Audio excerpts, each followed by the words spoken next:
અંબાજી એક એવું મંદિર કે જ્યાં ભક્તિ, શક્તિ અને આસ્થાનું એક સાથે સમન્વય થાય છે. પણ આ મંદિરની એક વિશેષતા છે જે બધા મંદિરો કરતા આ મંદિરને અલગ પાડે છે. આપણે આરતી જ્યારે કરતા હોઈએ ત્યારે આરતી દરમિયાન ક્યારેય તમે એવું જોયું છે કે ક્યારેક 1 મિનિટ માટે આરતી પોઝ થાય, સ્ટોપ થાય? નહીં ને, એ થાય છે આપણા અંબાજી મંદિરમાં.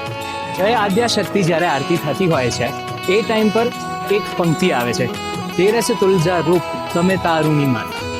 આ જ્યારે પંક્તિ આવે છે એ ટાઈમ પર આરતી સ્ટોપ થઈ જાય છે અને જે પણ પંડિત જે આરતી ઉતારતા હોય દરમિયાન આંખ ઉપર પાટો બાંધીને એ જ આરતીથી વિષાયંત્રની પૂજા કરે છે.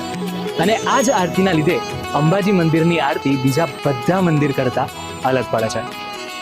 આ જ વાત તો આ ખાસ વાત આપણા અંબાજી મંદિરને બીજા બધા મંદિરથી અલગ બનાવે છે.